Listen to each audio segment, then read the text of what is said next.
दोस्तों, YouTube ज्ञान साझा चैनल में आपका बहुत बहुत स्वागत है। दोस्तों, मैंने इस वीडियो में 2006 में जो इग्नू बीएड एंट्रेंस के लिए प्रश्न पत्र शिक्षण अधिगम एवं विद्यालय से संबंधित प्रश्न पूछा गया था, उसका सभी प्रश्न 56 से माफ़ करिए 25 प्रश्न जो आए हैं उन्हें आपके सामने लाया हूँ। चलिए उन प्रश्नों का क्या है सही उत्तर, इसके पहले मैं बीएड एंट्रेंस एग्ज़ाम के लिए बहुत सारे वीडियो बनाए हूँ, आप मेरे चैनल पर देख सकते हैं अगर आप तैयारी करते हैं तो अभी मैं इसके शुरुआत करने के पहले आप सभी से एक निवेदन है कि अगर आप मेरे चैनल को सब्सक्राइब नहीं किए तो सब्सक्राइब, लाइक और शेयर ज़रूर करिएगा। चलिए दोस्तों शुरू करते हैं। पहला प्रश्न है, अच्छी शिक्षा की पहचान है अच्छी स्कूली सुविधाएं, अच्छे अध्यापक या अध्यापिकाएं और अच्छा स्कूली पर्यावरण, अच्छे मानवीय संबंध, अच्छे कक्षा प्रक्रम और बालकों द्वारा अच्छा अधिगम। इसका उत्तर सी का होगा, अच्छे मानवीय संबंध। बालकों पर भार का कारण है भारी स्कूली बस्ते, अभिभावकों की उदासीनता, अबोध गम्यता, अल्प सुविधाएं। इसका उत्तर है अबोध गम्यता।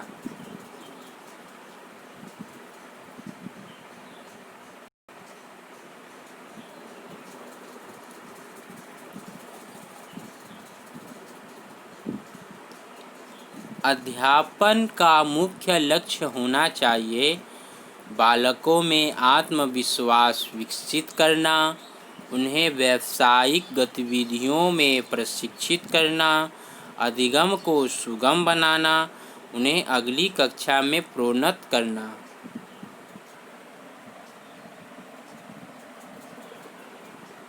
अधिगम को सुगम बनाना।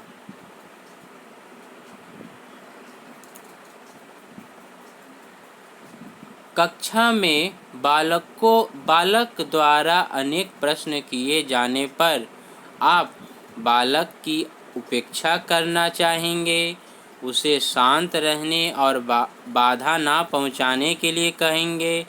कक्षा में और कक्षा से बाहर शंकाओं का समाधान करेंगे। बालकों को कहेंगे कि वह अध्यापक अध्यापिका से मिलने के लिए अपने अभिभावकों को बुलाए।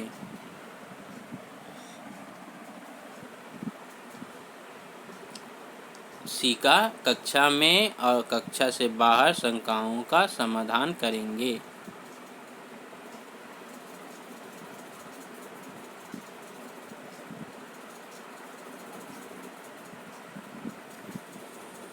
भाषा अधिगम में समस्याएं किसकी कमी के कारण उत्पन्न होती है? अध्यापन पद्धति, सामग्री की उपलब्धता, मातृभाषा, शिक्षण, अध्यापकों अध्यापिकाओं की सक्षमता। अध्यापकों और अध्यापिकाओं की सक्षमता।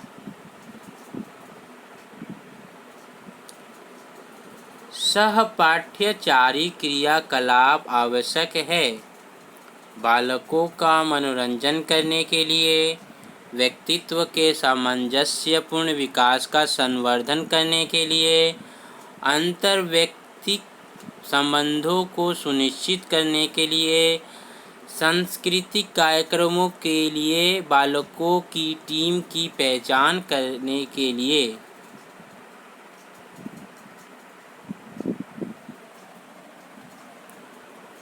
व्यक्तित्व के सामंजस्यपूर्ण विकास का संवर्धन करने के लिए। आप एक कक्षा को पढ़ा रहे हैं और बालक आपसे अनुरोध कर रहे हैं कि उन्हें पास में सपेरे द्वारा आयोजित किए जा रहे तमाशे को देखने की अनुमति दी जाए। तब आप बालकों को परामर्श देंगे और उन्हें कक्षा के कार्यकलाप में शामिल करेंगे और कार्यकलाप को रोचक बनाएंगे। उन्हें 5 से 10 मिनट के लिए अनुमति देंगे, क्योंकि अन्यथा वे पाठ में रुचि नहीं लेना चाहेंगे, कक्षा छोड़ना चाहेंगे और सपेरे से कहेंगे कि वह चला जाए। सही ढंग से व्यवहार करने के लिए उन्हें डांटेंगे।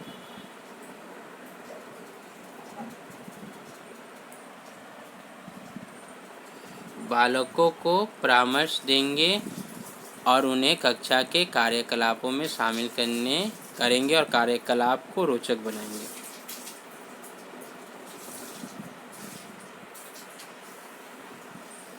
प्राइवेट ट्यूशन स्वीकार्य होने चाहिए, क्योंकि पढ़ाई में कमज़ोर बालकों को उनकी आवश्यकता पड़ती है। स्वीकार्य होने चाहिए क्योंकि वे अध्यापिकाओं की आय में अतिरिक्त वृद्धि करते हैं। प्रतिबंधित होने चाहिए क्योंकि ये कक्षा अध्यापन पर दुष्प्रभाव डालते हैं। प्रतिबंधित होने चाहिए क्योंकि ये अनाचार को प्रोत्साहित करते हैं।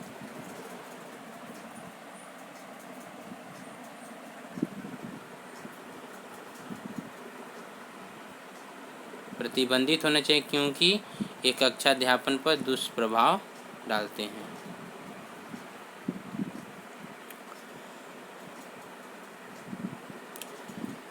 पास पड़ोस विद्यालय पद्धति की संकल्पना पर किसने बल दिया?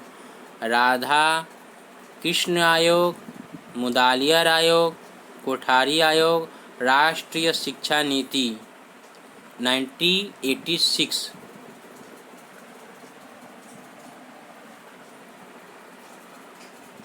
राष्ट्रीय शिक्षा नीति 1986।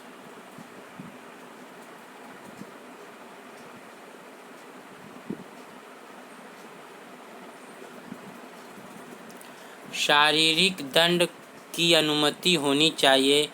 अनुशासन बनाए रखने के लिए, सकारात्मक व्यवहार को सुदृढ़ करने के लिए, अध्यापकों अध्यापिकाओं का सम्मान बढ़ाने के लिए, किसी भी परिस्थिति के अंतर्गत नहीं।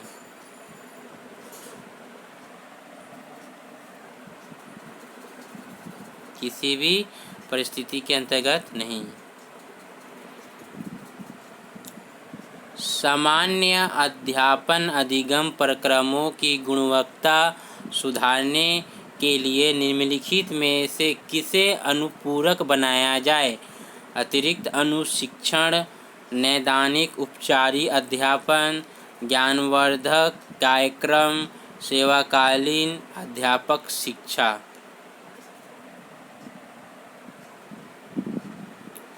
सेवाकालीन अध्यापक शिक्षा।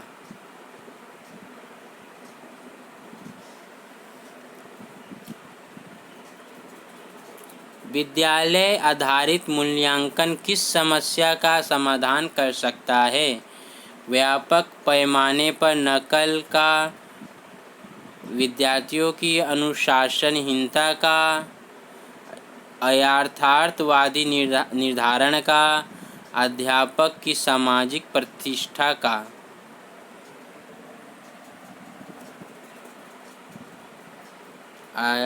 अयथार्थवादी निर्धारण का। अयथार्थ निर्धारण का। एक सही अध्यापक अध्यापिका वह है जो विषय को सही ढंग से पढ़ाती है, विद्यार्थियों को प्रेरित करती है, विद्यार्थियों के साथ मित्रवत व्यवहार करती है, अनुशासनवादी होती है।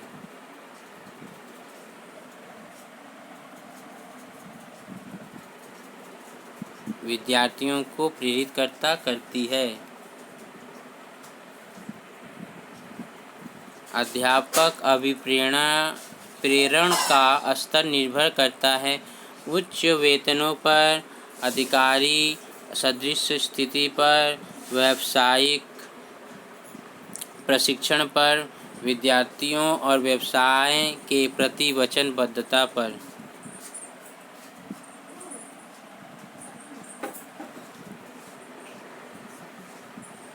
विद्यार्थियों और व्यवसाय के प्रति वचनबद्धता।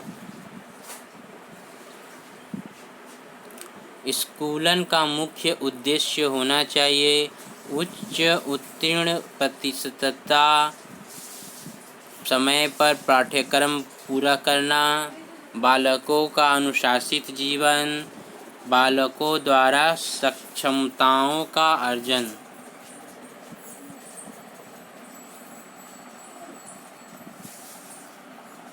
बालकों द्वारा सक्षमताओं का अर्जन। एक पंथ निरपेक्ष लोकतांत्रिक देश में निम्नलिखित में से कौन सी विद्यालयी पाठ्यचर्या शामिल होनी चाहिए? धार्मिक शिक्षा, मूल्यों के लिए शिक्षा, धर्मों के बारे में शिक्षा, नैतिक शिक्षा। धार्मिक शिक्षा।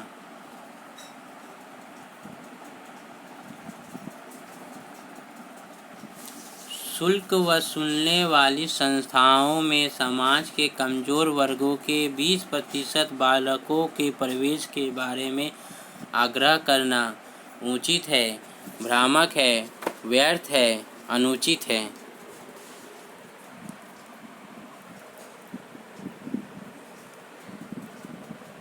उचित है। अभिभावकों को चाहिए अध्यापक अध्यापिका के कार्य पर निगरानी रखना, ट्यूशनों की व्यवस्था करना, अपने बालकों की प्रगति की समय समय पर चर्चा करना, विद्यालय की गतिविधियों में हस्तक्षेप न करना।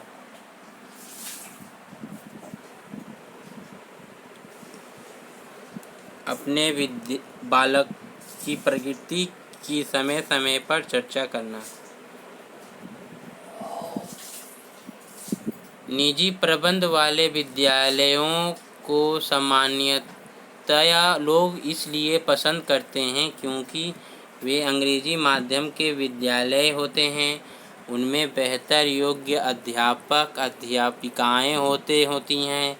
उनमें भ्रष्टाचार नहीं होता।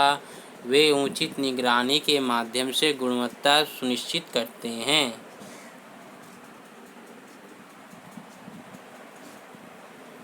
वे उचित निगरानी के माध्यम से गुणवत्ता सुनिश्चित करते हैं। रविंद्रनाथ टैगोर ने शिक्षा में निम्नलिखित पर बल दिया: सप्रयोजनता, पर्यावरण के साथ आंगिक संपर्क, पूर्णता, प्रासंगिकता।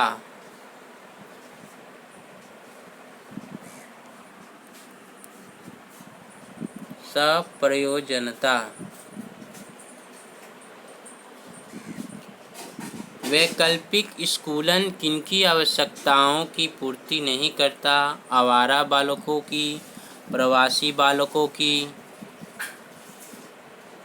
स्कूल के बाहर के बालकों की, स्कूल में पढ़ने वाले बालकों की।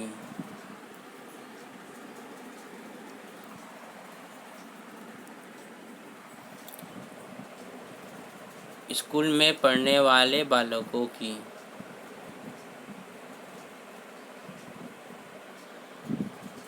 समावेशी शिक्षा शब्द का संदर्भ किससे है? अनुसूचित जाति, अनुसूचित जनजाति के बालकों की शिक्षा, अल्पसंख्यक समूहों के बालकों की शिक्षा, सामान्य बालकों की शिक्षा, निर्योग्यताग्रस्त बालकों की शिक्षा, बहुश्रेणी विन्यासों में शिक्षा।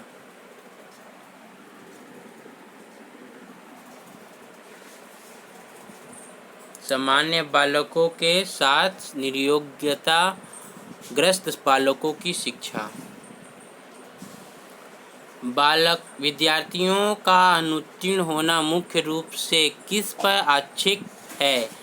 विद्यार्थियों की बुद्धि पर, अभिभावकों की लापरवाही पर, शिक्षा पद्धति पर, परीक्षा के ढांचे पर।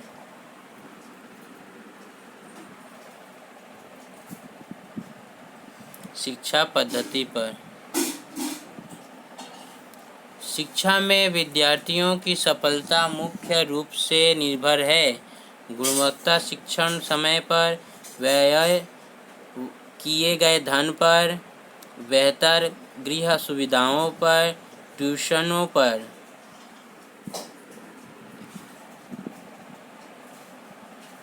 गुणवत्ता शिक्षण, समय पर।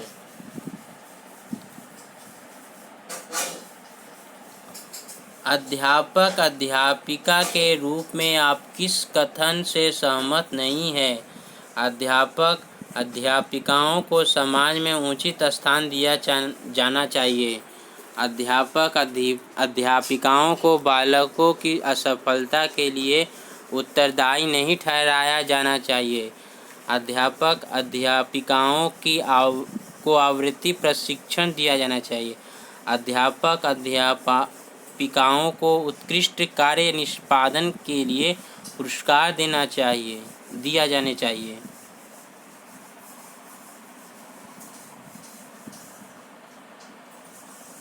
अध्यापक अध्यापिकाओं को बालकों की असफलता के लिए उत्तरदायी नहीं ठहराया जाना चाहिए।